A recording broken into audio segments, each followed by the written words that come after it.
Bonjour, shalom, assalamu alaikum. Nous sommes bien heureux de vous retrouver, sans doute encore très nombreux ce matin. Et nous sommes le lundi 23 septembre 2019. Cette date du 23 septembre qui doit rappeler certaines choses à vous qui êtes d'un certain âge. Nous y reviendrons. Juste vous réitérer encore notre plaisir, notre gratitude de vous savoir nombreux à nous suivre pendant que nous sommes accompagnés à la technique par le duo Michel Kokou-Vitogbe Tomega qui manie les boutons de la console technique. Pendant que Jérôme Dakoucha s'apprête à mettre l'émission en ligne, aussi bien en son qu'en image.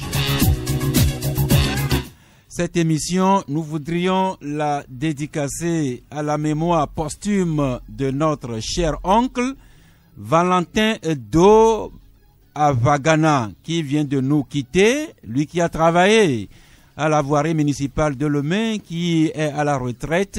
Il a plu au Seigneur de le rappeler. C'était le mercredi dernier. Cher oncle, reposez éternellement en paix. Nous continuons avec cette pensée du jour qui nous vient de Léonce Dabi, qui a écrit que la conscience est un tribunal invisible dont l'homme est à la fois le juge et l'accusé.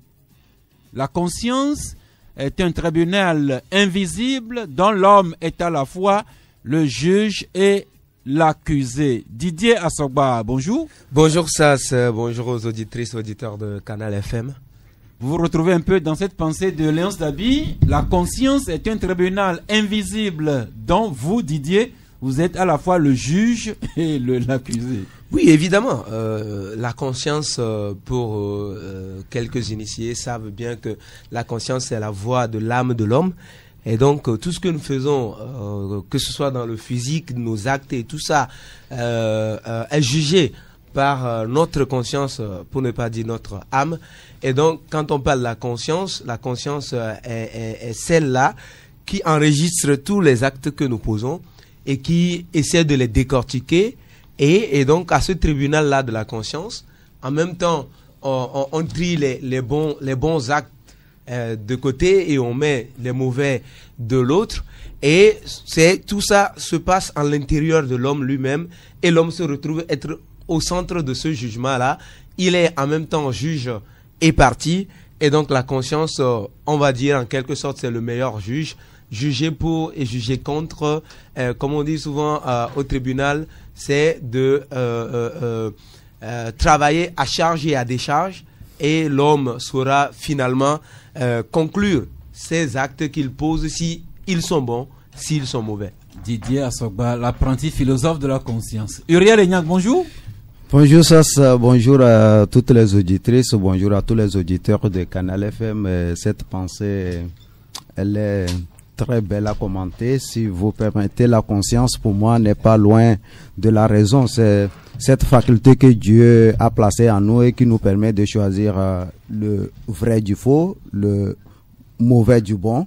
Donc on n'a pas besoin d'un tribunal externe pour choisir ce qui est bon et laisser tomber ce qui est mauvais. Donc l'homme, il est doté de conscience, il est doué de raison pour bien agir. Merci. Cette pensée du jour qui nous rappelle un poème que nous avons appris en classe de 5e au CE de Hauteux. C'est La conscience de Victor Hugo. D'autres l'appellent encore chacun a son œil de Caïn, pour dire à Liromour Tchakala que personne ne saurait échapper au tribunal de sa conscience. Absolument. Et la conscience, elle est là. Quand nous posons de bons actes, nous avons son jugement. Quand certaines fois nous dévions de la raison aussi, nous ne sommes pas fiers de nous, et c'est cette conscience-là aussi qui nous juge. Donc, apprenons à nous confier à notre conscience, et mieux nous nous porterons dans la vie. Cette conscience qui doit être plus ou moins chargée quand on a dépassé quelques dizaines d'années, qu'on doit avoir plein de souvenirs, n'est-ce pas, Lucien Diossou-Messan? Oui. Bonjour, Sas, bonjour à tous les auditeurs et à toutes les auditrices. Oui. Au fait, en s'agissant de la conscience, c'est une question très complexe. Parce que la conscience, nous sommes dotés de conscience. Et très souvent, un homme qui a la conscience encore éveillée est responsable seulement devant sa conscience et devant Dieu. Mais il arrive souvent que des gens, leur conscience meurt.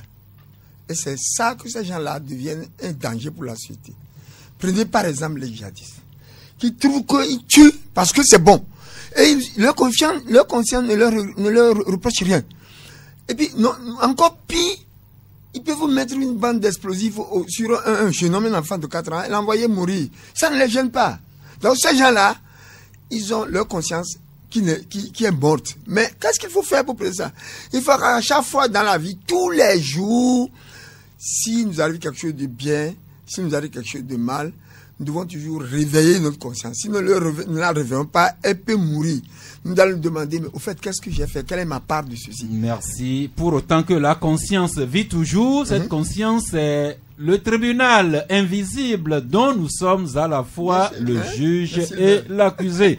Juste nous rappeler que lorsqu'il sonnera 12 heures, vous entrerez en ligne sur les deux numéros, le 22 21 33 74 ou bien le 22 20 19 68 pour co-animer avec nous par vos questions, vos apports, vos contributions, vos suggestions. Vu et constaté, il fut une fois le 23 septembre. Le 23 septembre 1986 qui est entré dans l'histoire ici au Togo comme le jour qualifié d'agression terroriste d'hommes armés venus de l'extérieur. Et au début, après les années 86, cette date du 23 septembre était célébrée avec faste par le pouvoir de Feu Gnassingbé Yadema comme une énième victoire des forces du bien que représentaient les Togolais à part entière sur les forces du mal qui étaient collées aux Togolais supposés entièrement à part. Et cette date est toujours commémorée au sommet de l'État. Aujourd'hui même, il y a des programmes officiels. Le chef de l'État ou son représentant, ici à Lomé, les préfets un peu partout dans le pays. Mais cette date du 23 septembre, quoique toujours célébrée au sommet de l'État, se trouve de plus en plus, sinon totalement, ignorée par l'opinion publique. La preuve, aucun des journaux que j'ai devant moi ici n'a daigné y écrire une seule ligne. Didier Assogba. Oui, le processus de la réconciliation engagé par les autorités, je pense, est passé par là. Quand on veut un pays réconcilié avec lui-même et avoir tous les fils et filles ensemble pour travailler au développement de ce pays-là, je pense qu'il y a des choses, et on venait de parler de la conscience, il y a des choses qu'il faut juger utile ou pas et laisser de côté, surtout si ça devrait continuer à nous déchirer. Je pense que tout ce que le Togo a eu à traverser dans son histoire sociopolitique est tellement énorme. Et si on oublie un peu le 23 septembre, tout comme on oubliera... Non, justement, Didier, officiellement, au niveau de l'État, la date n'est pas oubliée. Oui. La preuve, elle est commémorée aujourd'hui. Oui, pas les sommités même de l'État, mais c'est au niveau de l'opinion publique. Oui, ce que je dis, ce que je dis, passe par perte. Évidemment, ce que je dis, c'est que de par le passé, quand nous étions encore sur les bancs, nous qui n'avons pas vécu cette date-là, quand nous étions sur le banc, c'était un jour férié. À l'école, c'était un jour férié le 23 septembre. Aujourd'hui, ce n'est plus un jour férié. C'est ce que je vous dis. C'est d'ailleurs pour ça peut-être que nos confrères n'ont pas eu la présence d'esprit d'y revenir. Et je pense véritablement que c'est des dates polémiques et qu'on commence par mettre un peu de côté, même si dans les garnisons. Nous revenons dans cette émission. Eh bien, nous en étions à parler du 23 septembre hier et aujourd'hui. La parole était au Benjamin de la classe aujourd'hui, Didier Assogba. De Benjamin, je vais au doyen de la classe, Lucien Diossou-Messan. Vous étiez sans doute à Lomé le 23 septembre 1986. Monsieur, ce jour-là, j'ai même sauvé la vie à quelqu'un. Monsieur, il est marin, il est cabier, il était venu, il vivait à côté de ma maison. Et il devait aller à la camionnette. La nuit, il était venu me demander de lui passer ma moto. J'avais à l'époque une moto, une mobilette. Je lui ai dit non, il se fait tard. Et ça ne va pas, je ne vais pas te passer ma moto. Parce que j'ai senti qu'il a un peu bu, les marins là. Si je lui avais passé la moto, il serait tué. Parce qu'il allait plein sur la route Palimé, et il allait rentrer dans les... Tous ceux qui sont passés là-bas, ils ont un copain de balle. C'est vrai que j'ai vu ça. C'est quelque chose qui nous a terriblement marqué. À l'époque, moi, j'organisais des foires expositions. La patame qu'on a construite ici à Bodjomé, à Nkopé, c'était parti. Pour revenir maintenant concrètement à la date, il y a eu une attaque de nos frères togolais de la diaspora un peu partout qui sont réunis pour attaquer Yadema. L'information avait fuité et le président avait pris ses dispositions pour les attendre. Bon, il y a eu beaucoup de morts d'hommes, mais de même, il y a eu beaucoup de militaires aussi qui ont été tués. Et le jour-là, à l'époque, on appelait ça comme une attaque terroriste. Nous, on n'a jamais compris ce que c'est qu'une attaque terroriste. Nous savons que c'est des Togolais qui sont venus contre les Togolais. Bon. Plus tard, cette fête a été nationale. C'est une fête nationale, c'est-à-dire popularisée. Bon, mais je me rappelle qu'au cours de la conférence nationale souveraine, on a répertorié un certain nombre de dates qui opposent les Togolais. Par exemple, le 13 janvier. Surtout, le problème a commencé par la suppression de la célébration du 27 avril. On ne célébrait plus le 27 avril comme avant. À un moment donné, on venait seulement allumer la flamme. Tout comme notre hymne national était aussi supprimé. Donc, tout ça, au moment de la conférence nationale, on a rétabli tout ça jusqu'au bout. Même le 13 janvier, on n'a pas pu empêcher Eyadema de ne pas le célébrer. Parce que pour lui, c'est une fête sacrée. Bon, c'est lorsque Fort est venu. Fort a compris que cette fête aussi nous oppose. Mais le 3 septembre, il y a un problème qui se trouvait à fond. Eyadema l'a transformé en fête de l'armée. Ça dit que c'est une fête populaire. Mais ce jour-là, c'est célébré dans les camps militaires. Et les ministres et autres sont invités pour aller. On ne le fait plus de façon civile. S'il est fêté, c'est parce que, alors que c'était popularisé, c'est devenu une fête militaire en l'honneur des militaires qui ont été tués le jour-là. Merci. Donc c'était des Togolais qui s'étaient tués ce 23 septembre. C'est entré dans l'histoire comme tâche indélébile. Et par respect à l'histoire, nous devons continuer à l'enseigner, à en parler. Alirou Tchakala. Non, ça s'impose absolument. C'est pas parce que lors de la Première Guerre mondiale, certains avaient lancé l'offensive, d'autres avaient par contre subi et que on a cessé de commémorer ça. C'est des dates, c'est des événements qui divisent, mais pour autant, on retrouve les anciens alliés contre ceux-là qui avaient lancé, célébré de commun accord dans la communion et le recueillement ces tristes événements. Donc, moi, j'aurais souhaité que cette date-là soit gardée parce que, en mémoire à tous ces fils qui sont tombés, et certains sont restés veufs des orphelins. Donc, il faut commencer au nord. Bon, je sais pas en quoi cette date-là, c'est la commémoration de cette date va-t-elle diviser les Togolais. Non, c'est un événement qui reste indélébile. On ne peut jamais sortir ça de nos agendas. C'est inscrit, il faut célébrer ça parce que ça marque un événement douloureux ou heureux. Il faut le célébrer. Donc, c'est pas parce que certains qui étaient accusés d'être les instigateurs de cet événement sont maintenant avec le pouvoir que on va mettre une chaux noire sur cette date. Il faut continuer toujours pas célébrer. Depuis 86, beaucoup d'eau a coulé sous le pont, même si certains Togolais s'étaient autoproclamés Togolais à part entière et avaient décrété que les autres étaient des Togolais entièrement à part, Uriel et Nyang. Aujourd'hui, on voit tous ces Togolais-là ensemble. Certains qui continuent à se diviser un peu, mais nous sommes désormais dans ce pays, nous venons, nous disons des choses qui ne nous plaisent pas toujours aux uns aux autres, mais nous sommes ensemble.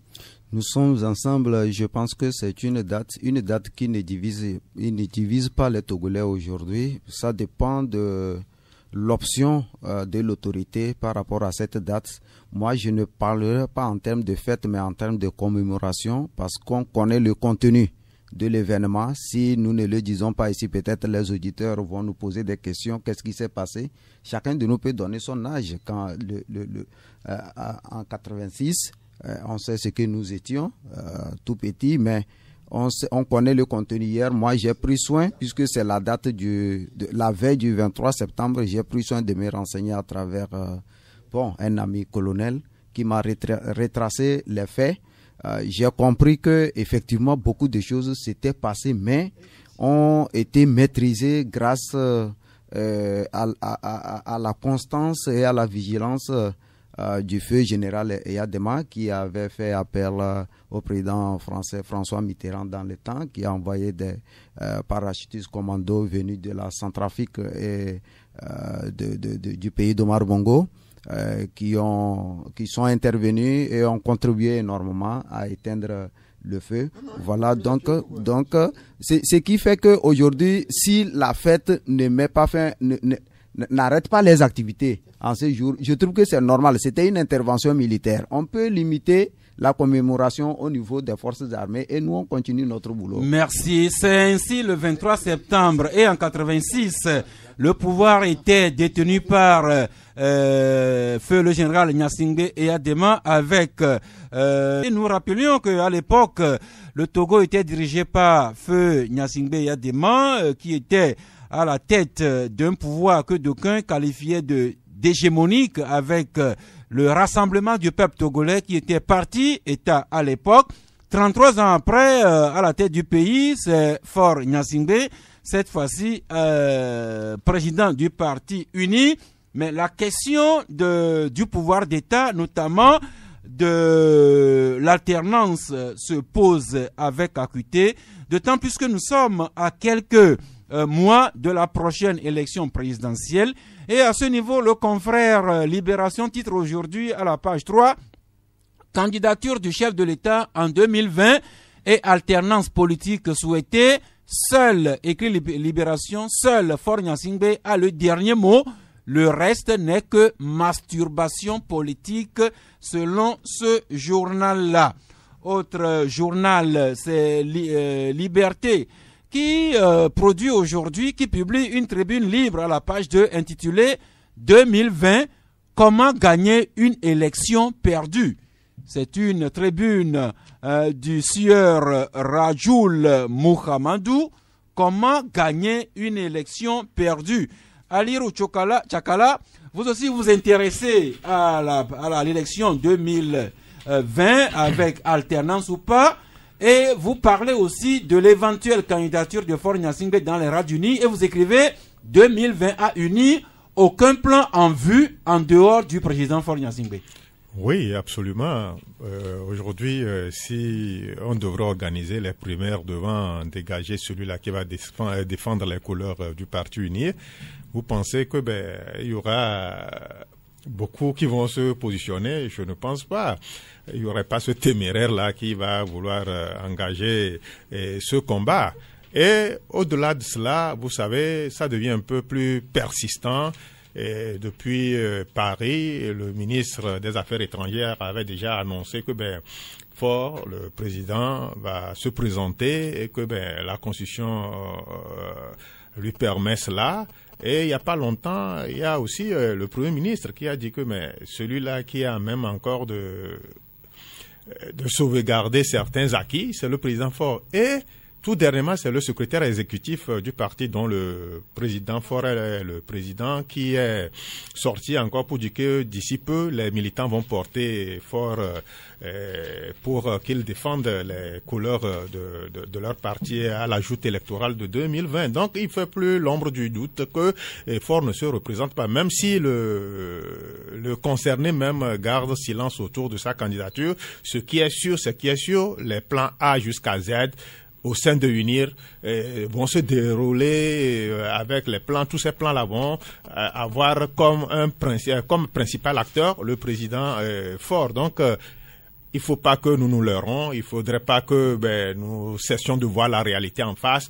Rien ne se fera à UNIR en dehors du président UNIR. Merci. Du président Faure. Ainsi en est-il dans les rangs du parti au pouvoir uni. Maintenant, pour ce qui est de l'opposition ou des oppositions, Courrier en parle aussi, écrit alternance au Togo, simplement une question de stratégie. Et Courrier continue avec quelle candidature au singulier ou au pluriel dans les rangs de l'opposition en 2020. Et déjà, Alirou, vous annoncez une avalanche de candidatures à l'horizon. Oui, une avalanche de candidatures, on en aura, et ça serait peut-être le record qui sera atteint avec cette présidentielle de 2020.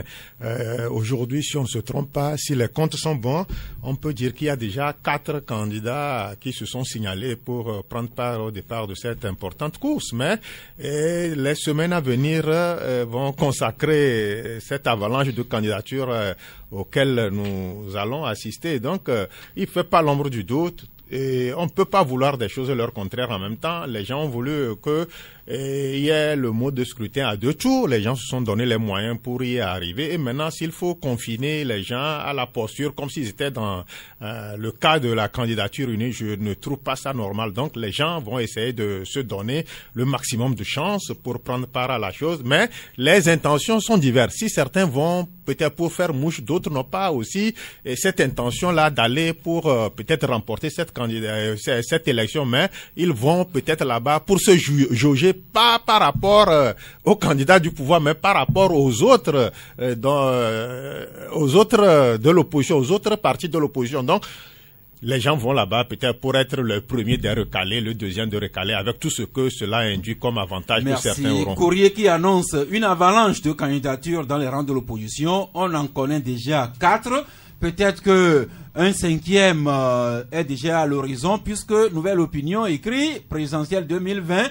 Jean-Pierre Fabre n'exclut pas la possibilité d'être candidat, et Courrier de la République, lui, déjà voit chez Jean-Pierre Fabre une obsession cachée, à savoir récupérer à tout prix la place du premier des recalés, pour ne pas dire du chef de file de l'opposition. Et Lucien de Soumensan, votre journal aussi s'y intéresse.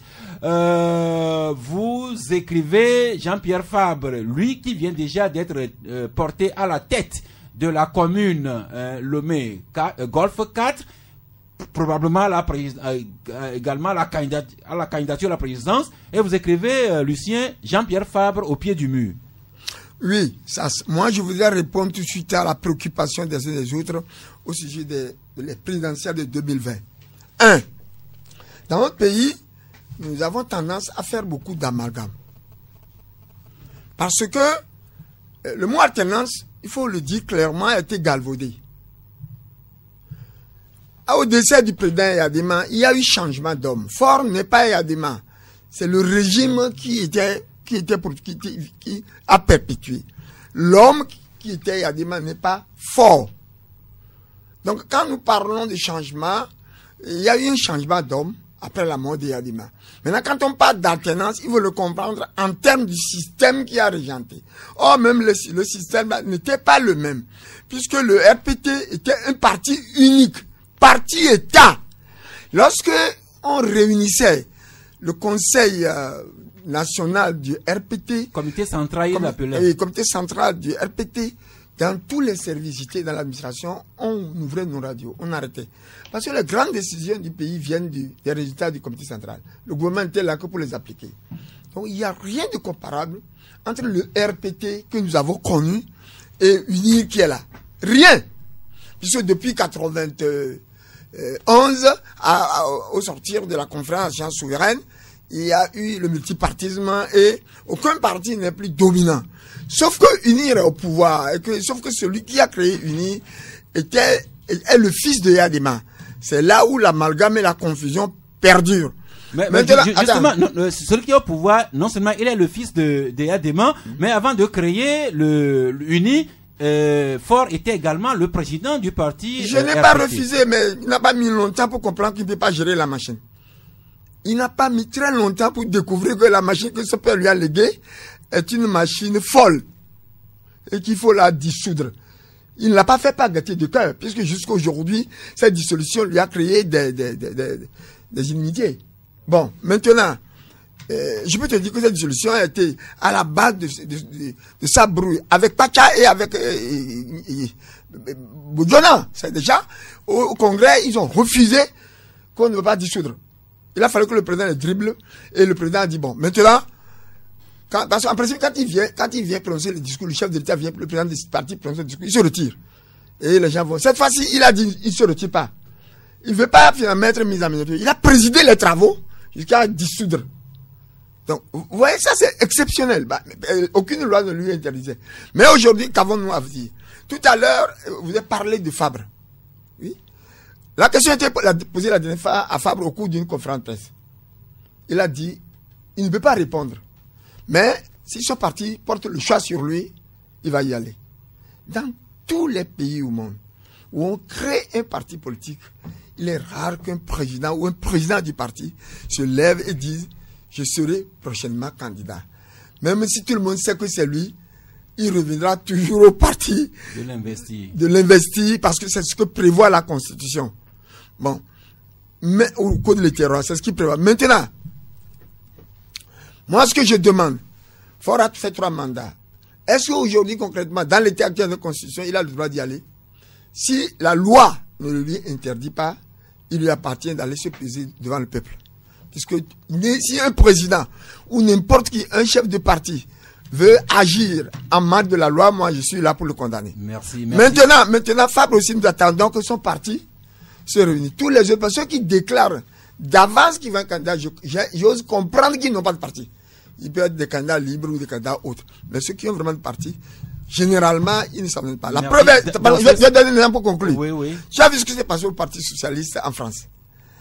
Quand le mandat de Hollande allait se terminer, on lui a demandé au président de l'exercice, qu'on n'a jamais vu, de venir participer aux primaires au sein du parti. C'est dit jamais vu. On n'a pas demandé au De Gaulle d'aller aux primaires. On n'a pas demandé à Mitterrand d'aller. Les gens du Parti Socialiste ont voulu faire une fronde. Et ils vont humilier Hollande. Le résultat de quoi? Le Parti Socialiste a implosé. Le parti s'est cassé. Merci. Alors revenons chez nous ici pour dire qu'il y a quand même un président du parti qui s'est plié au jeu des primaires. C'est Jerry Komandega Tama qui est allé aux primaires dans son pays, qui a triomphé, qui a été investi. Mais le débat se trouve toujours. Est-ce que l'UNI va investir Faure Gnassingbé comme son candidat pour 2020 et les visages qui se dégagent déjà dans les rangs de l'opposition? Il y a un débat là-dessus. À l'UNI, il n'y a pas de désordre. Oui.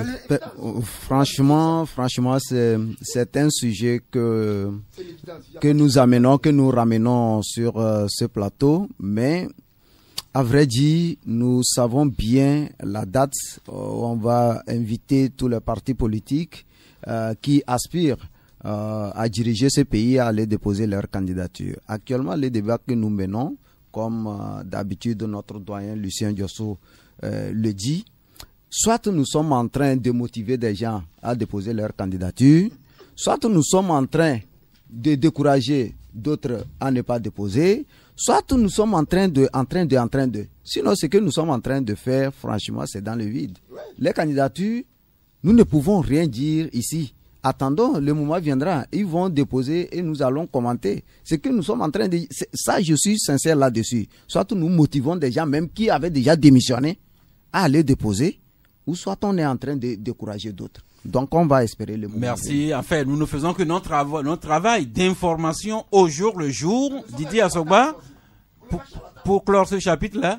Oui, évidemment. S'il vous plaît, la parole à Didier Assogba. Évidemment, moi, je sais même pas pourquoi on polémique sur ce sujet. On attend un bon citoyen, on devrait s'attendre à ce que les candidats soit investis ou soit qu'ils fassent acte de candidature à la fin et on mènera le débat. Mais le débat sur le président de la République, Faure Gnassingbé, se pose parce qu'il est président de la République et parce que des gens s'intéressent à savoir s'il sera toujours là ou s'il ne sera pas là. Mais comme les uns et les autres le disent, c'est peut-être au tribunal de sa conscience, il décidera lui-même, même si in fine son parti politique le désigne, il lui reviendra lui-même de prendre la dernière décision au tribunal de sa conscience. Merci. Enchaînons avec l'investiture prochainement des nouveaux maires élus.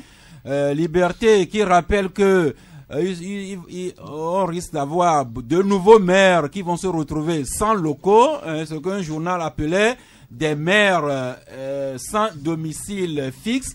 Mais heureusement que l'Allemagne se porte volontaire à nos côtés avec une enveloppe de 5 milliards de francs CFA pour doter certaines communes de sièges. Autre journal, Libération. Peut-être une précision là-dessus, ce n'est pas les 5 milliards qui vont construire. Il y a déjà une dotation qui existe, qui a déjà commencé. Les travaux sont en cours.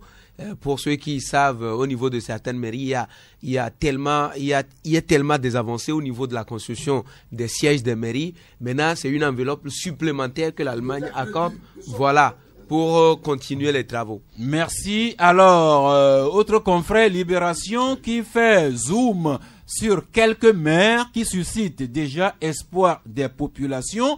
Vous les trouverez dans ce journal. Sauf que une bataille juridique, politico-juridique risque de retarder ce processus, notamment dans la commune de la préfecture de Bamono. Liberté qui écrit, Liberté se demande si la Cour suprême va invalider l'élection du maire dans la commune du Bamono. Et ce journal rappelle que le maire et son adjoint ont été élus le 12 septembre dernier et c'est l'ANC et c'est de l'opposition qui l'avait emporté sur la coalition Unir ISOP. Du coup, le PDR, qui a un conseiller municipal dans la localité, a sorti un communiqué au terme duquel on lit que pour insubordination et manquement grave à la discipline du parti, l'intéressé, le conseiller municipal du PDR dans Bamono 2, n'est plus habilité ni à parler ni à agir au nom du PDR en qualité de représentant ou d'élu. Et du coup, le PDR a saisi la Cour suprême pour invalider l'élection de ce conseiller municipal. Et Liberté pose la question de savoir si, Liberté relève qu'aucune loi ne confie la gestion des conflits internes aux partis politiques par la Cour suprême. Voilà cette polémique-là. Même la Liberté qui a annoncé l'information a tranché. Quand un peuple, une partie du peuple élit quelqu'un, s'il n'y a pas fraude à la base, s'il n'y a pas chose, la Cour suprême n'a pas ce pouvoir. Merci. Donc, on suivra quand puisque le PDR a saisi la Cour suprême. Non, c'est ridicule cette démarche du PDR. Un élu du peuple reste un élu du peuple. C'est pas parce qu'il n'a pas respecté les consignes d'un parti politique que de là, on va invalider l'élection d'un maire. Et c'est des choses après nous devons apprendre que comme les uns les autres le disent, la démocratie au niveau de nos partis politiques, la démocratie, la liberté d'expression des uns et des autres, nous avons dit que nous avons pris le risque de politiser les élections locales. C'est peut-être l'une des conséquences, mais à la base, c'est l'élu assenti, celui qui est à même de pouvoir contribuer au développement de la commune. Et c'est lui qui vit là-bas, ce n'est pas, je présume que c'est le président du PDR ne vit pas dans le Bamono. Et donc, ces démarches-là n'ont pas de sens et la Cour suprême doit avoir l'habilité de débouter rapidement le parti. Juste rappeler qu'au Togo, ici, dans la Constitution, aucun mandat électif n'est impératif pour dire que on a beau être élu, soutenu par un parti politique, mais ce n'est pas que l'élu fasse uniquement la volonté de sa base électorale, de son parti politique. Mais le PDR est un parti qui s'était caché, qui était presque congelé, en hibernation. Mais voilà un parti qui veut renaître de ses cendres, mais qui nous montre une face trop perverse de lui-même. C'est pas possible. Il y a des choses qu'on doit maîtriser à la base. Ça devrait se régler en interne. Voilà que ils disent qu'ils veulent saisir la Cour suprême. À quelle fin? Non, ça ne s'impose. Le PDR veut invalider le. Non, ça c'est une cuisine interne. S'il n'y a pas cette discipline au sein de leur parti, ils n'ont qu'à s'en prendre à eux-mêmes. on n'est pas obligé de c'est pas seulement au niveau de PDR que le phénomène s'est produit. Ça s'est passé un peu ailleurs, mais les gens se sont donné cette retenue-là. Mais je crois que il faut savoir se contenir. Hein. On ne veut pas de ces sorties bancales-là qui, ma foi, montrent un peu l'image même qu'a ce parti. Donc, c'est triste. Et celui-là qui incarne le parti, là, un certain Kolani, je crois que on passe mieux de lui que ce qu'il est en train de nous offrir comme spectacle. Voilà. Kolani Lardja qui est membre de la CENI, et voilà un membre de la CENI qui veut invalider l'élection de quelqu'un que le peuple a choisi. Pourquoi il n'a pas invalidé au niveau de la CENI? Merci beaucoup. Eh bien, revenons donc revenons à l'investiture prochaine des nouveaux maires.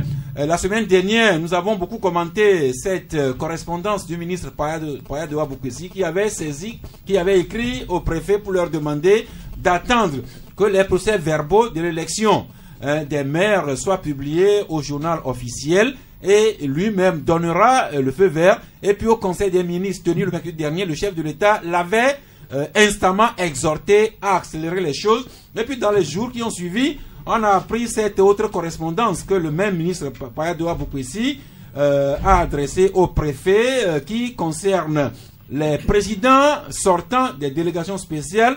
Forum de la semaine en parle aujourd'hui, qui écrit: passation de service à la tête des communes en vue. Les délégations spéciales sommées par le ministre de dresser leur bilan avant le 25 septembre, le mercredi prochain.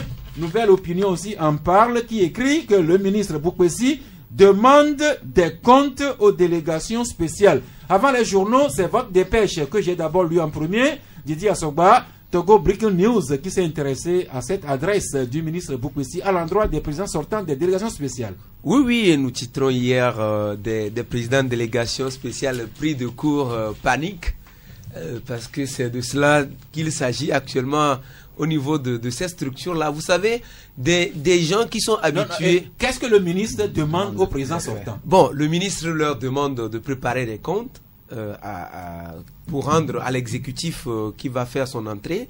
Donc, dans ces comptes-là, il va falloir faire l'état des finances, le passif comme les actifs. Il va falloir faire l'état de la ressource humaine, le personnel. Il va falloir faire l'état du patrimoine mobilier et immobilier de cette délégation spéciale-là. On parle également des dettes qu'on devrait à la CVT, à la TDE, à la Caisse nationale de sécurité sociale. Mais vous savez, le ministre demande aussi que les présidents sortants joignent copie des budgets. Des budgets, oui, les budgets qu'ils ont adoptés en début d'année, qu'ils exécutent jusqu'à ce moment-là, même si on sait que dans certaines délégations spéciales, les budgets sont partis en fumée depuis. Ils ont demandé de mettre la copie et de transmettre tout. Donc, c'est-à-dire une gestion transparente de cette commune-là qu'ils ont eu à faire durant le temps qu'ils sont à la tête de cette délégation spéciale.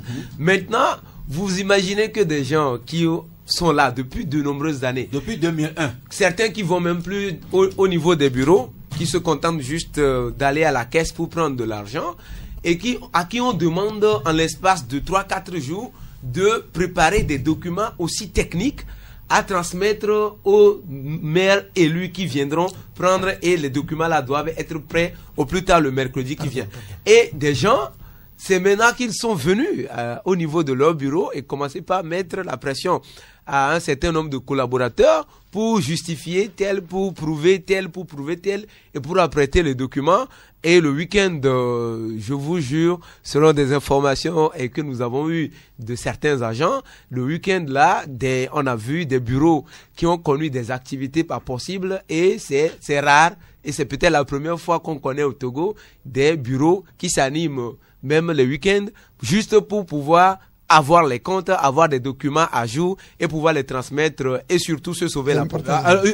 Uriel Nyang, est-ce que le ministre Boukwesi a pris de court les présidents sortants des délégations spéciales? Autrement dit, comme la gestion est au jour le jour, est-ce que ces présidents n'auraient pas dû avoir, disons, la documentation sous la main, et qu'il ne resterait qu'à les compiler, à les ordonner d'ici mercredi? Un bilan qui soit financier, qui soit un bilan d'activité, qui soit un bilan qui concerne la ressource humaine. Ce n'est pas un bilan qui se fait en 24 heures.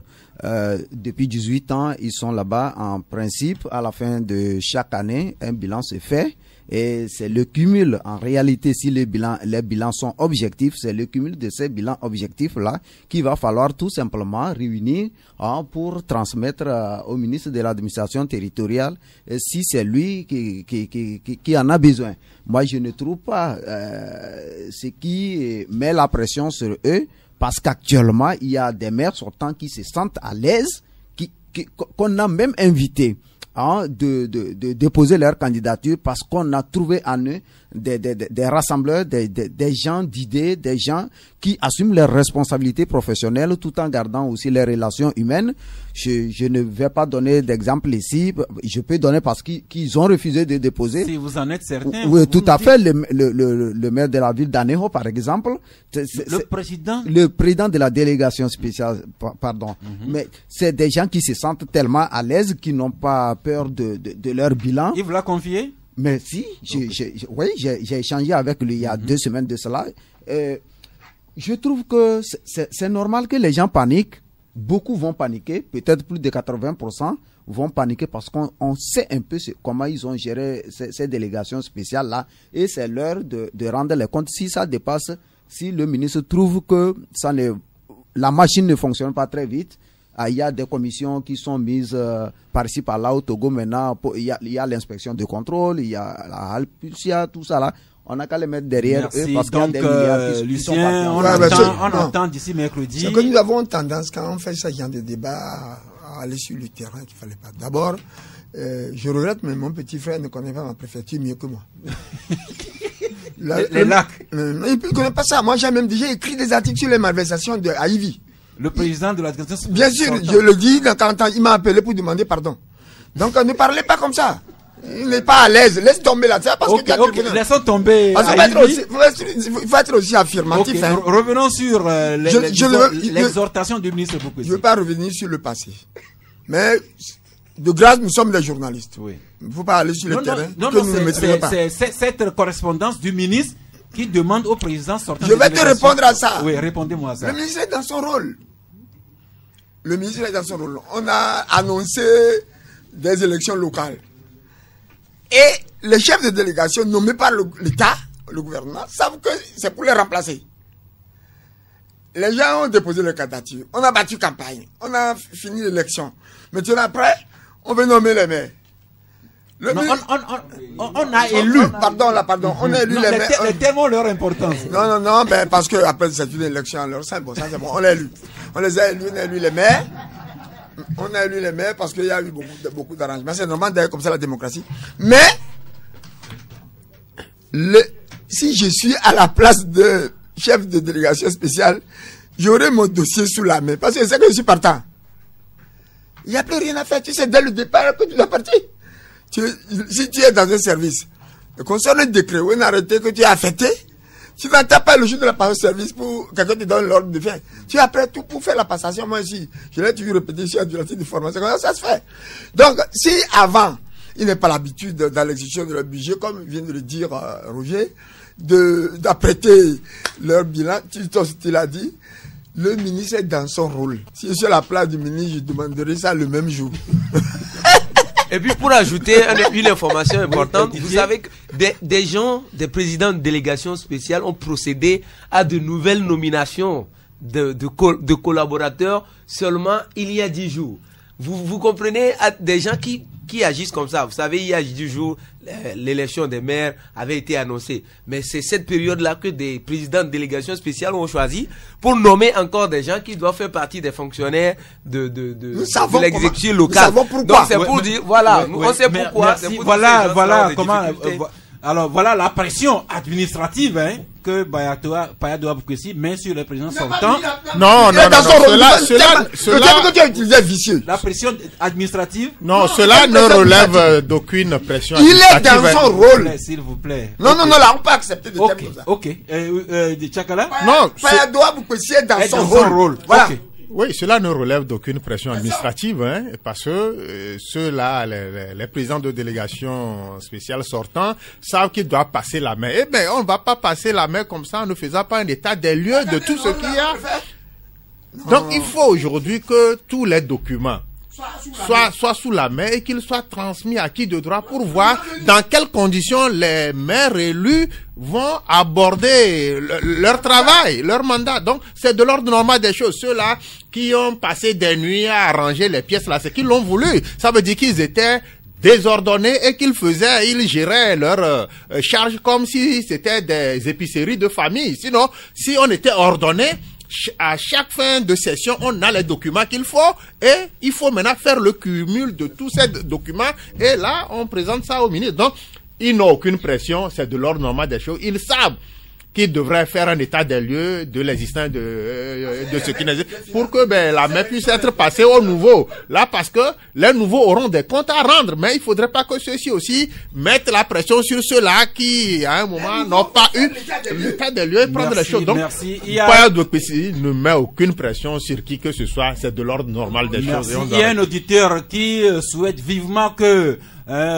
toute la transparence soit de règle dans ces passations-là et qu'on voit l'état réel que laissent les partants aux arrivants.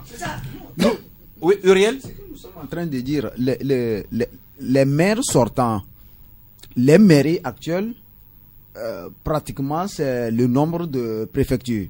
Maintenant, on a 117 nouvelles communes.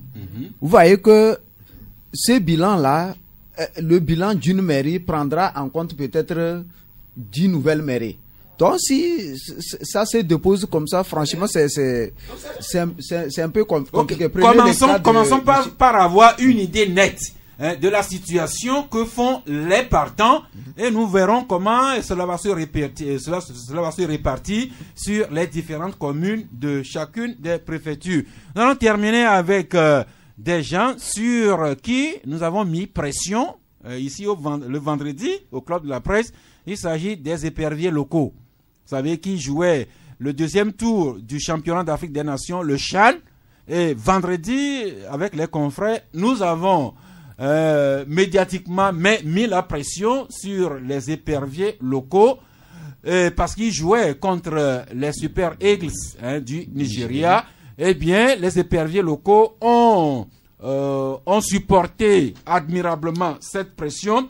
Le résultat, c'est ce que nous connaissons et que rappelle Togo Matin qui écrit « Éliminatoire CHAN 2020, les éperviers ont déplumé avec la manière les Super Eagles ». Forum de la semaine, pour sa part, écrit lui aussi, Forum de la semaine qui écrit lui aussi que parle de large victoire du Togo sur le Nigeria à Lomé, et Liberté qui à la page 7 écrit que les éperviers locaux du Togo se sont offerts leurs homologues du Nigeria sur le score sans appel de 4-1, d'autant plus que c'est le Nigeria qui avait ouvert la marque dès les premières minutes. Mais les éperviers locaux, ils ne sont pas affolés. Ils ont supporté et géré la pression. Et au finish, ils s'en sont sortis haut la main, 4-1. Alléluia Chakala. Oui, hier, c'était comme si on rêvait. Et ça fait les yeux ouverts. Oui, ça fait longtemps qu'on n'a plus vécu une telle ambiance à Kégué. Ça fait longtemps que les éperviers, qu'ils soient locaux, jouant dans les grands clubs européens, ne nous ont plus procuré un tel bonheur. Mais c'est pas n'importe quelle équipe, mais c'est le Nigeria où ils ont un championnat relevé, où ils ont vraiment de très grands joueurs, même en interne à ces clubs-là. Là-bas, c'est pas un championnat tatillon, mais c'est un championnat de grand niveau. Professionnel. Si les éperviers locaux ont pu quand même déjouer ce géant du continent africain, qui a pris part à presque toutes les CHAN. Je crois que Abalo Dossé, le coach des de ces éperviers locaux a fait un grand boulot. Et comme tu l'as si bien introduit, et les éperviers ont supporté la pression que vous leur avez mis. Et puis c'était pas évident. Encaisser le tout premier but dans les toutes premières minutes, là ça vous casse les pieds, vos pieds deviennent comme du coton et que vous ne pouvez rien faire. Donc ça veut dire que c'est des joueurs qui sont mûrs, c'est des joueurs qui sont psychologiquement forts et c'est des joueurs sur qui on peut compter. Mais dans 3 semaines, nous irons au Nigeria. Il faudrait pas qu'ils arborent la grosse tête. Ils n'ont qu'à descendre de leur petit nuage pour aller là-bas aussi faire un bon score pour que au niveau du continent africain on puisse dire que il y a un petit qui est en train de naître de ses cendres. Merci. Eh bien, la victoire fut belle hier, mais attention, il faut pas commencer à se bomber le torse. Je ne sais pas si c'est dans 2 ou dans 3 semaines. Nous rendons visite aux Nigériens qui vont se sentir blessés, qui vont être dangereux. Raison encore pour que Abalo Dossé continue à faire le travail technique, mais également à doper le moral de ses poulains. Justement, nous avons suivi la pression dont vous parlez ici. Bon, c'était une motivation pour moi. Hein. Vous avez fait votre rôle de média. Mais moi, mon inquiétude, c'est que souvent, je ne me presse pas, je ne vais pas vite en besoin. Quand vous félicitez les Togolais, surtout dans le domaine sportif, ça, franchement, attendez-vous vraiment à la déception. J'aurais souhaité qu'on garde notre calme parce que le Togolais, la victoire, il faut attendre 1, 2, 3, 4 d'abord. Sinon, ils seront là en train de fêter éternellement cette victoire. Les 3 semaines vont passer. On ira au Nigeria et puis revenir ici avec 7-0. Franchement, ça efface la première. Merci. Didier, un petit mot sur... Oui, un petit mot, c'est de dire à nos autorités de commencer par travailler. Une victoire ou une qualification dans 3 semaines au Nigeria, ça se construit, ça se travaille dès maintenant. Faut pas laisser les joueurs à eux-mêmes. Faut pas les laisser se donner la tête à tout parce que c'est de ça. Quand on parle de joueurs, quelqu'un a dit que les joueurs n'ont que le ballon dans la tête. Après, il y a rien. Donc, il faut également les suivre parce que au Nigeria, le Nigeria se sentant en difficulté, c'est comment casser ses adversaires qu'il reçoit chez lui. On peut nous faire jouer je sais pas, à Oyo, dans une ville très bizarre ou un village même à Kabiesi, je sais pas. Très loin de Lagos, vous arrivez là-bas en voiture, vous êtes cassé parce que l'avion ne peut pas y aller. Vous arrivez très loin au fin fond du Nigeria, vous êtes cassé et vous ne pouvez pas faire le jeu. 4-1, ils ont l'avantage du but à l'extérieur. Ils mettent 3-0 là-bas et c'est votre rêve là. C'est fini, c'est tombé. Et donc, commençons par travailler aux conditions de meilleure préparation pour ce match de retour-là et commençons aussi par mettre la pression au Nigeria de faire jouer ce match-là, soit à Lagos ou au plus à Abuja, pas loin, quelque part dans un village où il n'y a même pas de supporters. Merci Lucien, je préfère qu'avec vous on termine avec les relations diplomatiques du Togo. Commençons avec cette dépêche que nous avons du service de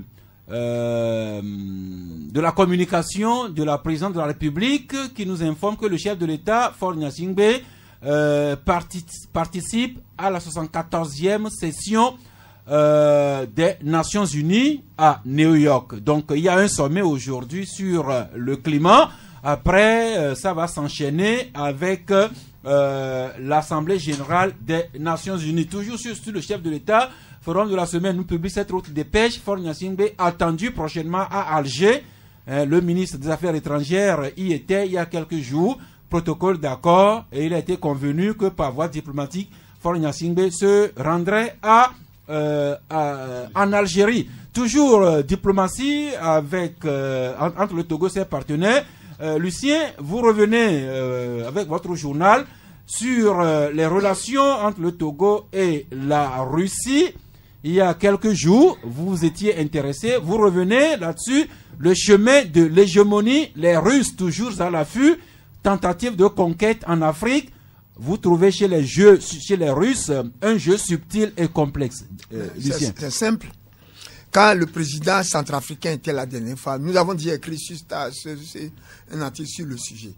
L'article a été motivé par la ratification d'un vieux accord qui était poussiéreux et qu'on a sorti et qu'on dit on ratifie ça pour un accord technique entre la Russie. Et nous avons compris que quand la Russie signe un accord technique avec vous, c'est militaire souvent.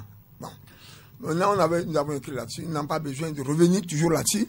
Mais le problème est que quand le président était la dernière fois en France, en visite officielle en France, au sortir de l'Élysée, on lui a posé la question. Quel était son pays avec la Russie? Il a écarté, il a éludé le sujet et il a dit qu'en principe, c'est la France qui est leur partenaire privilégié et que maintenant, il y a une nouvelle dynamique en cours, c'est que d'autres, ils veulent multiplier les relations avec d'autres pays, dont la Russie. Donc, tu veux dire qu'il ne veut pas parler de ça. Mais, nous continuons à voir que les Russes, un peu partout en Afrique, essaient de pénétrer. Bon, nous, ce que nous avons écrit jusqu'à présent, c'est pas que nous ne voulons pas que notre pays noue des relations avec la Russie. Et la preuve, c'est que comment l'appelle-t-on, l'accord existait déjà. C'est qu'il y a des relations, c'est pourquoi il y avait un accord technique. Bon, nous mettons seulement en garde nos autorités de faire attention. C'est tout. C'est notre rôle. Nous ne mettons pas la pression. Nous les aiguillonnons. Il faut voir les mots. C'est pas nous de mettre la pression, c'est de les aiguillonner. Merci. En revanche, je vais revenir sur le dernier. En revanche, c'est lorsque vous dites que le président Faure va se rendre à Alger, il faut avouer que je me pose des questions. Laquelle par exemple? Aujourd'hui, l'Algérie est un pays à problème. Qu'est-ce que nous irons gagner là-bas? Celui qui est là-bas, il n'est même pas président.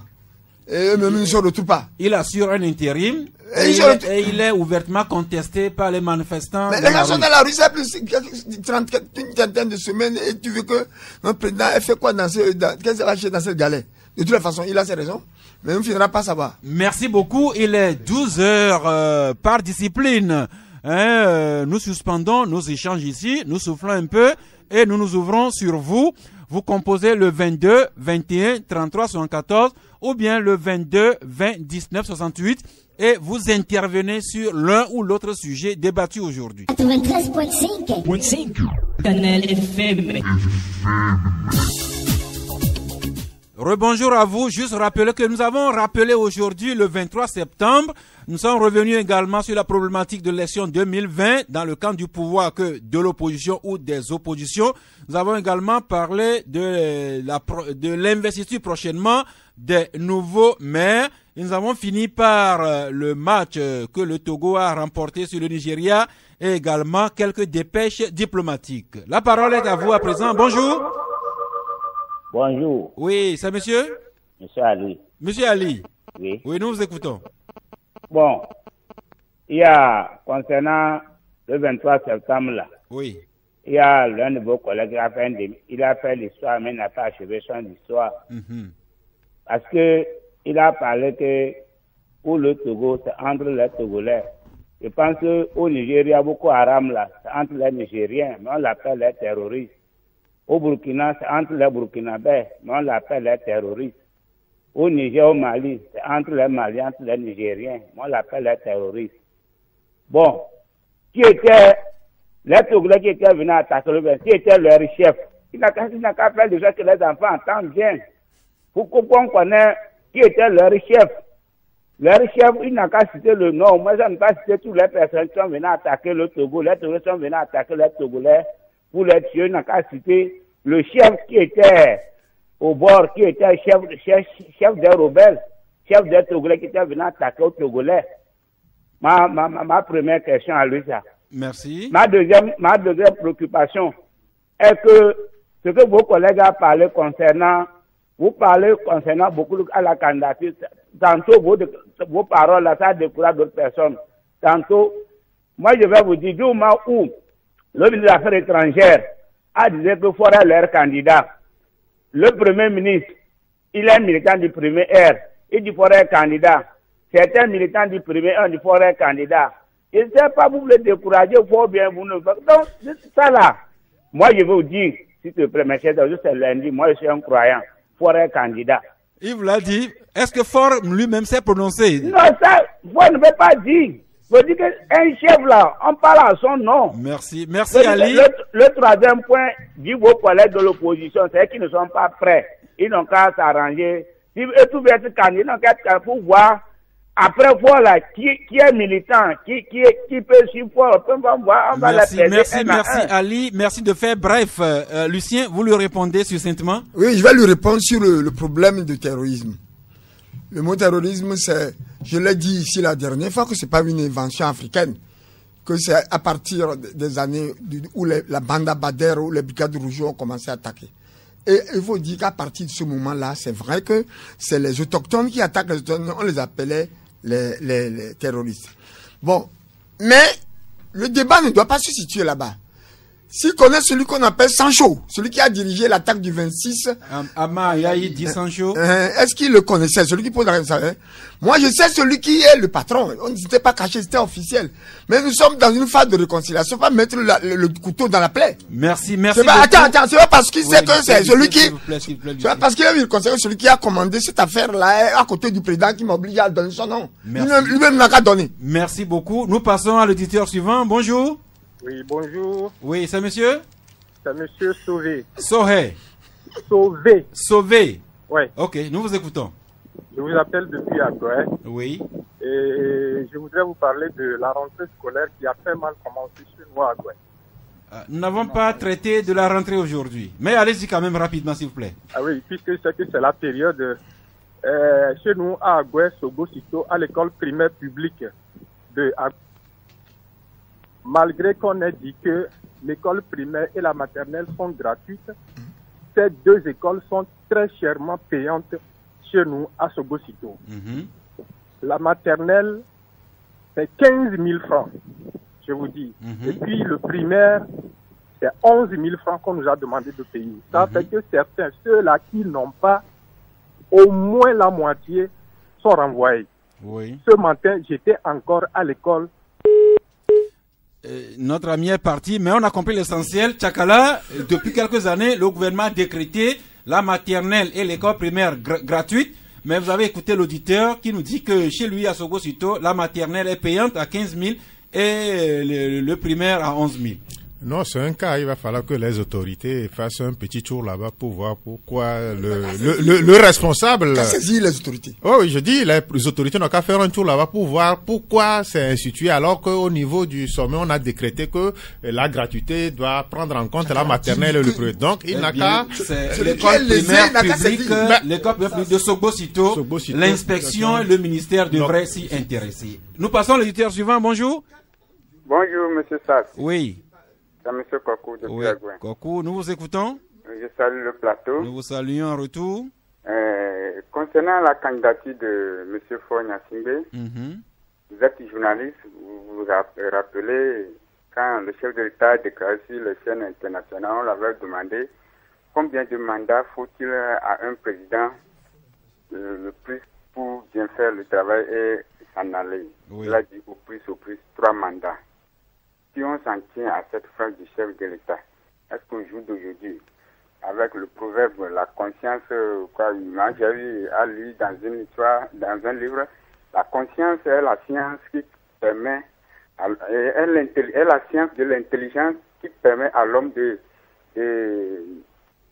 discerner le bien du mal. Bon, là, est-ce que M. Primous ne peut pas se baser sur cette phrase du chef de l'État pour l'aborder, comme il a l'habitude d'aborder le chef de l'État, pour lui demander, pour sortir par la grande porte, d'écouter sa conscience. Merci, cher ami. Je ne sais pas si vous avez suivi l'émission depuis le début, sinon vous auriez pu remarquer que Primus n'est pas au studio aujourd'hui. C'est M. Messan. Oui, alors, M. Messan, je voudrais plutôt que Didier Assogba lui réponde. Oui, moi j'avais déjà donné mon avis sur le sujet. Maintenant, le chef de l'État togolais avait fait cette déclaration dans un contexte particulier. Depuis quelques mois, depuis le 8 mai, il y a une nouvelle situation constitutionnelle au Togo. Est-ce que sa déclaration d'il y a un an... plusieurs années, oui, je pense il y a 2 ans, oui. En Allemagne... C'était sur les antennes de la Deutsche Welle. Voilà, est-ce que ça vaut ces déclarations-là d'antan ont la même valeur. Après la réforme constitutionnelle qu'il y a eu à l'Assemblée nationale, j'avais déjà dit qu'on laissera le soin au président de la République de prendre sa décision lui-même. Lui-même avait déjà dit récemment, lorsqu'il était en déplacement à Londres, qu'il était en réflexion. Donc on attend la fin de sa réflexion pour voir. Merci. Le suivant en ligne. Bonjour.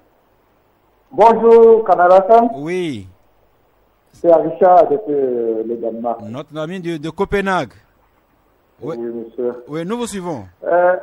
Bonjour le plateau. Bonjour. Et je voulais bondir sur la candidature présidentielle des nouveaux qui seront le nouveau président.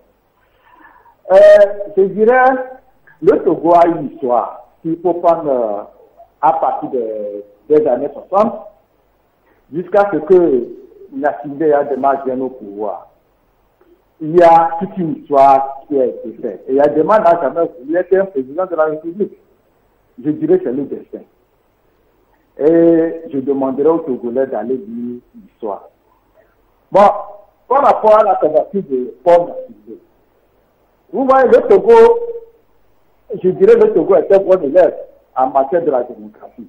Parce qu'on est très jeune en démocratie. Par rapport, parce que les Togolais ont tendance à se comparer. Est-ce que vous voulez en venir concrètement aux candidatures pour 2020? Ouais, moi, je dirais que les Togolais n'ont pas souffert que le président Paul Gnassingbé va se représenter. Okay.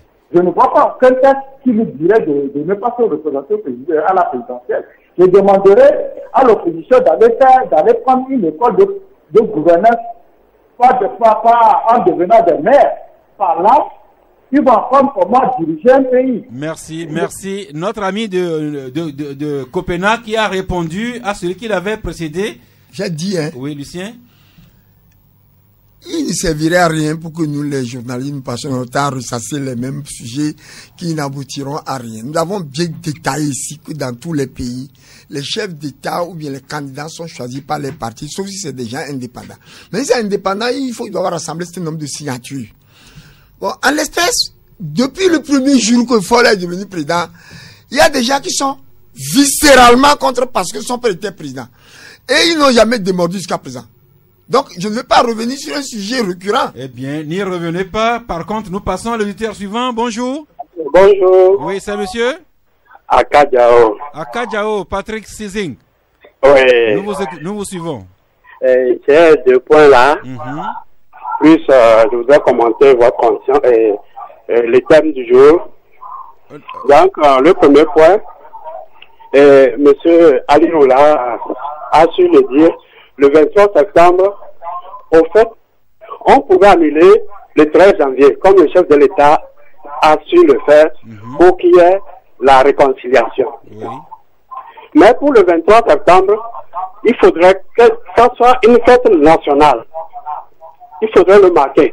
Que ce soit pour la sommité, les dirigeants ou bien l'opinion publique nationale, il faudrait que ça soit une fête vraiment de grande envergure. Merci. C'est le premier point. Le second? Le second point, vous parlez des mairies. Est-ce que vous faites allusion au service technique des mairies? Je veux parler de la voirie ou la DST, c'est-à-dire le service technique de la mairie. C'est ça qui est le plus important que les maires même. Donc, il faut en tenir compte. Maintenant que les constructions ne sont pas encore faites, est-ce que qui va diriger ce service technique? Il faut en tenir compte de tout cela. En ce qui concerne la conscience, les thèmes que vous avez énumérés... Souffrez, on laisse la conscience à la réflexion de chacun. Sinon, c'est bien noté vos points. Eh bien, les nouveaux maires verront comment mettre en place leur service technique. L'auditeur suivant, bonjour. Allô? Oui, bonjour. Bonjour. Oui. C'est Rodrigue. Rodrigue, bonjour à vous. Oui, bonjour. Je salue tout le plateau. Oui. Et qu'est-ce que je vous ai dit? D'abord, je vais intervenir au niveau des éperviers. Pour dire quoi? À Ballon de Serre, aujourd'hui, il n'est pas compétent pour diriger l'équipe nationale locale. Je dis non. Je dis non. Parce que quoi? S'il m'écoute, il me connaît très bien. Je l'ai connu en France. Je le connais en France. Et à Amiens. Donc, puisque c'est là, il a évolué et il a toujours soutenu. Bah, c'est un monsieur vraiment que j'assiste et j'admire énormément. Aujourd'hui, qu'on nous dise 4-1, l'Indien, effectivement, ils sont là-bas. Le match retour, attention. Attention. Peut-être ils peuvent ramener le match à quelque part, à Enugu, et je sais pas.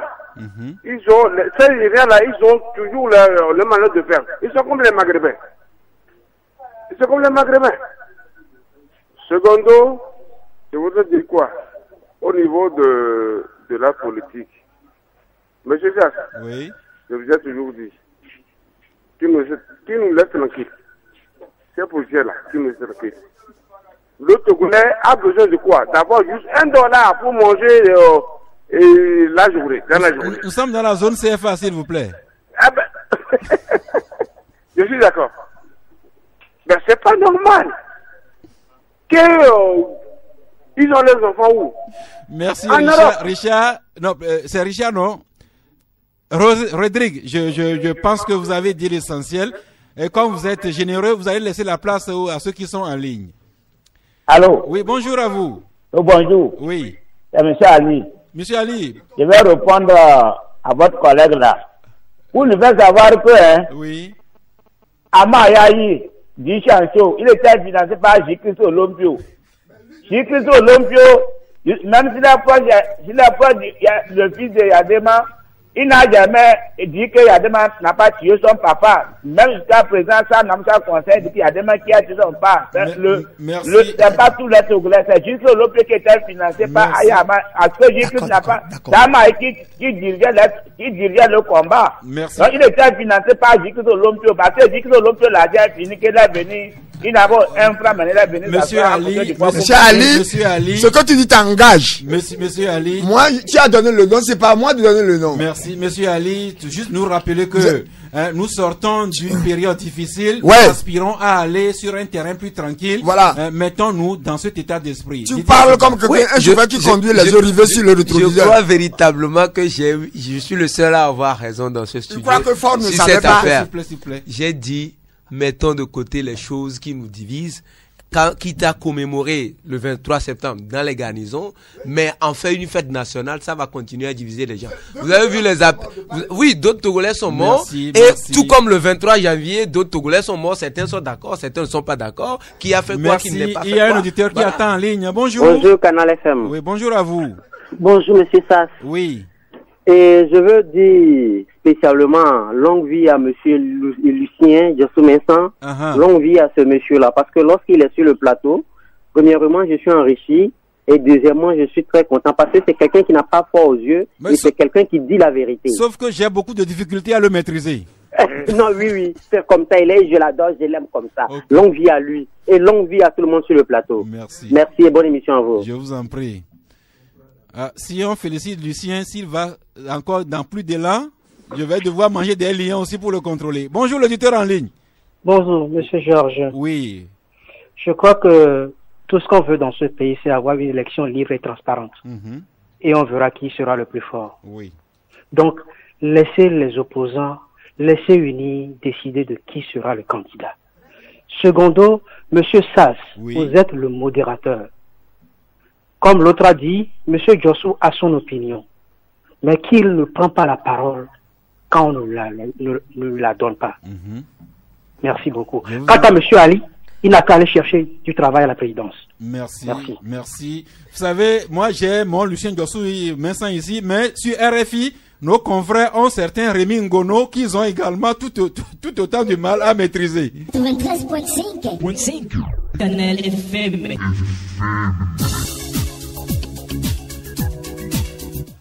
Merci, nous revenons ici pour terminer l'émission. Juste avant le tour de carton, je voudrais rappeler un peu cette réflexion de la fondation phare présidée par Maître Yovia Gboibo, qui a sorti un message la dernière fois qui dit que le choix de la voie des urnes pour la réalisation de l'alternance ne peut avoir de chance d'aboutir sans un travail intense d'éveil à la fois des populations et des élites au souci de faire du pays le premier destinataire de l'engagement politique et d'œuvrer en sorte qu'il soit doté d'institutions aptes à assurer le respect des valeurs fondamentales de liberté, de vérité, d'équité, de dignité de la personne humaine, de solidarité et la promotion d'une prospérité générale propice à l'éclosion des initiatives privées et au règlement des questions personnelles de santé, d'éducation, d'emploi et autres. Donc c'est la réflexion que Maître Agboibo produit avant de pour nous préparer à réellement l'alternance. Maintenant, nous sommes autour des cartons. Vous avez 45 secondes. Un petit commentaire avant vos cartons. Nous commençons. Oui, moi je reviens 45 secondes. 45 secondes. Je reviens sur le deuxième auditeur qui parlait des frais scolaires au niveau de l'EPP Sogbo-Sito que je connais bien derrière la station Wando. Je pense que c'est un abus de langage. C'est pas lui qui abuse, mais c'est l'autorité. On n'a pas, au Togo, il n'y a pas la gratuité de l'école à la maternelle et au primaire. Non. C'est ce que le discours officiel dit. Non, mais j'ai dit non, c'est un abus de langage. De la part du gouvernement. Oui, tout à fait. Ça, ils ont supprimé les frais scolaires. On parle de la gratuité lorsqu'on prend en charge tout et tout, les frais scolaires, les fournitures, tous les matériels didactiques, la couverture maladie santé. C'est en ce moment qu'on parle de la gratuité. Ici, on a supprimé que les frais scolaires. Ça, c'est un. De deux, il a parfaitement raison si ces frais scolaires existent là-bas, mais c'est grave parce que ça, au moins, c'est supprimé. Là, il peut se plaindre librement pour que le gouvernement prenne les responsabilités. Vous enchaînez rapidement avec le carton. Oh, mon carton, il va à l'endroit de toutes les populations de l'Abina pour avoir traversé une longue période de pluie. Franchement, c'est pas facile là-bas. Bonne récolte et puis qui nous envoie quelque chose de temps en temps. Merci. Vous pourriez également aller les aider un peu dans le champ. Allez, Romoro Chakala. Oui, mais je voudrais relever quelque chose qui souvent dessert un peu notre pays, et c'est ces réseaux d'escrocs qui se forment. Il y a un certain Vincent Gassou qui est l'un des tenors de cette bande d'escrocs qui sème un peu l'appareil un peu partout. Vous avez de l'argent, ils ont leur manière pour vous dépouiller de tout. Donc ce monsieur se croit tout permis et on ne l'inquiète pas ni dans les rangs des corps habillés ni au niveau de palais de justice. Hein, monsieur, ces faits sont avérés qu'il fait ci et ça, il prend des engagements qu'il va réparer les torts causés, mais jamais il ne le respecte pas. Ça veut dire qu'il a des soutiens. Donc un type malfaisant comme ça qui a des soutiens de taille, il va falloir que on voit son cas pour que son venin on puisse l'atténuer un tout petit peu. Sinon... Vous lui avez d'ailleurs consacré un article intitulé Du paysan de Djagblé à l'escroc international Vincent Gassou ou la consécration de la malfaisance. Maintenant, votre carton? Oui, carton rougissant à Vincent Gassou. Le carton, c'est sur un sujet qu'on n'a pas abordé. Oui, on ne l'a pas abordé, c'est moi qui ai fait une intrusion là-dessus. Vous l'avez abordé. Bon, carton rouge à Vincent Gassou. Et pour ces faits et gestes qui n'honorent pas le sérieux qu'on reconnaît des Togolais. Merci Vincent, plutôt Didier Assogba. C'est pas Vincent quand même. Je n'ai pas de carton, je passe. Vous passez. Et Lucien Diossou-Mensah, vous avez écouté, on vous souhaite longue vie, plus de ce que vous avez déjà derrière vous. Je décerne un carton rouissant à monsieur Jean-Pierre Fabre. Oh. Laissez-moi. Non, je vous laisse. Quand on veut diriger un pays, faire de la politique, il faut être légaliste. Quand on fait une élection dans un pays, la Cour constitutionnelle se prononce. La Cour suprême s'est prononcée, les résultats sont publiés. On organise pas une autre conférence de presse pour ressasser ça. Ce qu'on attend de lui aujourd'hui, c'est de montrer de quoi il est capable dans sa mairie. Quand on va à l'encontre des décisions de la Cour suprême, parce qu'on a le journaliste derrière toi, c'est de l'irresponsabilité politique. Lucien Diossou-Mensah a dit, nous sommes à la fin de cette émission. Merci de nous avoir suivis. Merci d'avoir été en ligne avec nous. Nous remettons le même jeu demain, mardi à 11h, si Dieu le veut. Prions que Dieu le veille. Raison de plus encore de continuer à célébrer la vie.